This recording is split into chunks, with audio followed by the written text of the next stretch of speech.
Selamat datang di tutorial pelaporan pajak dengan formulir 1770S melalui e-filing. Tutorial ini berlaku untuk Anda yang merupakan karyawan berpenghasilan di atas 60 juta per tahun. Hal yang pertama kali Anda harus siapkan adalah bukti potong yang Anda peroleh dari perusahaan tempat Anda bekerja. Anda dapat menggunakan perangkat baik laptop, tab, atau smartphone yang terkoneksi dengan internet. Pertama, buka situs www.pajak.go.id lalu tekan login. Setelah itu, isikan nomor pokok wajib pajak dan password, serta kode keamanan dan klik login. Anda akan diarahkan ke dashboard layanan digital perpajakan. Klik pada tab Lapor, klik pada ikon e-filing, kemudian klik Buat SPT. Anda akan diberikan beberapa pertanyaan terkait dengan status Anda. Anda dapat mengisi melalui formulir, panduan, atau upload SPT. Pada tutorial ini, kita akan menjelaskan pengisian SPT 1770S menggunakan formulir. Maka, pilih opsi dengan bentuk formulir. Tekan tombol SPT 1770S dengan formulir. Tahapan pertama dalam pengisian SPT adalah isi data formulir. Isi tahun pajak, isi status SPT normal. Pembetulan hanya dipilih jika Anda menemukan kesalahan pada SPT tahunan yang sudah Anda laporkan sebelumnya. Lalu klik langkah selanjutnya.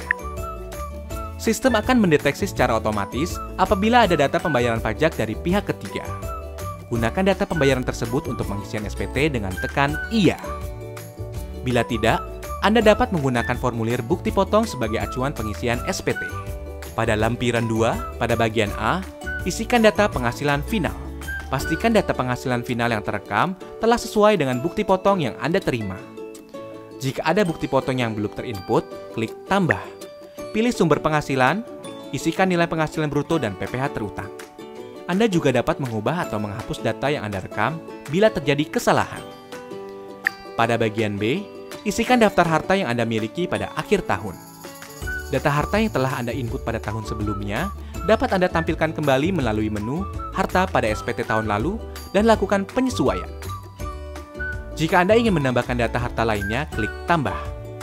Pilih kode harta sesuai dengan jenis harta, isikan keterangan nama harta dan tahun perolehan.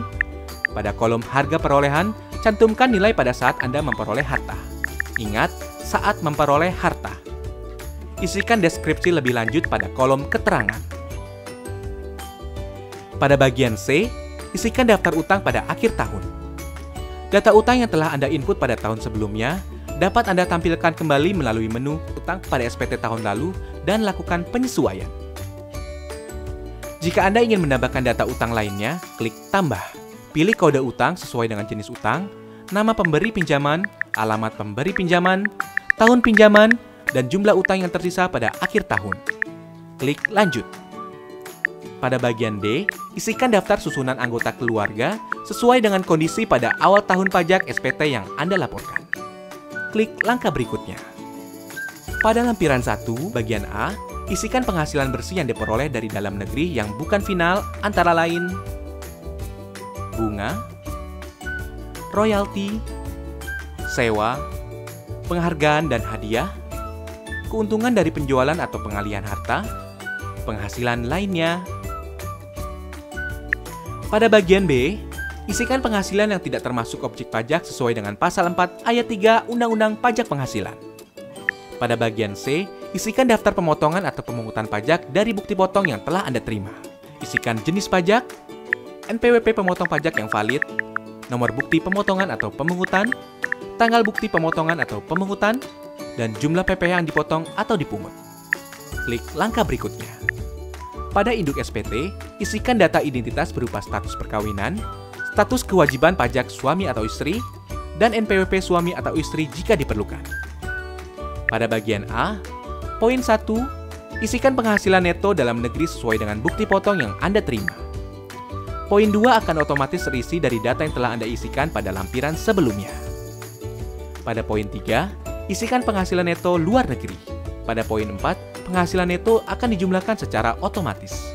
Pada poin 5, isikan jumlah zakat yang Anda bayarkan kepada lembaga zakat yang telah disahkan oleh pemerintah.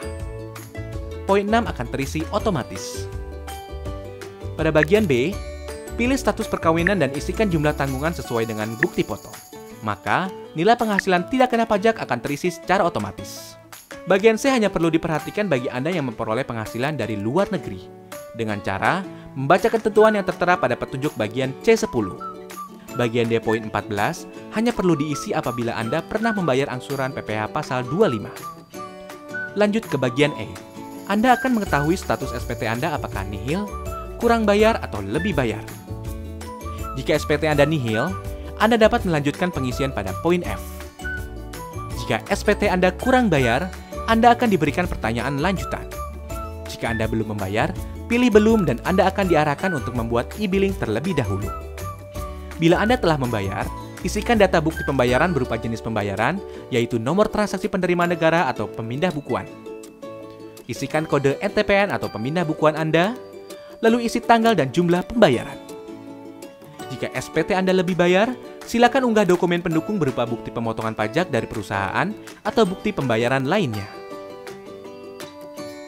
Pada poin F, hanya dikhususkan bagi Anda yang secara rutin memiliki status SPT kurang bayar. Lanjut ke pernyataan. Centang pernyataan setuju bila Anda yakin bahwa data yang Anda isikan sudah benar. Langkah terakhir adalah ambil kode verifikasi. Secara otomatis kode verifikasi akan dikirimkan melalui email Anda. Salin kode tersebut pada kolom yang disediakan, klik kirim SPT, maka SPT Anda akan terekam pada sistem DJP. Anda akan mendapatkan bukti penerimaan elektronik sebagai bukti bahwa Anda telah melaporkan SPT. Jika Anda masih memerlukan bantuan, silakan kunjungi www.pajak.go.id atau telepon ke Kering Pajak 1500 200. Subscribe channel YouTube Ditjen Pajak RI untuk memperoleh informasi dan tutorial lain. Pajak kuat, Indonesia maju.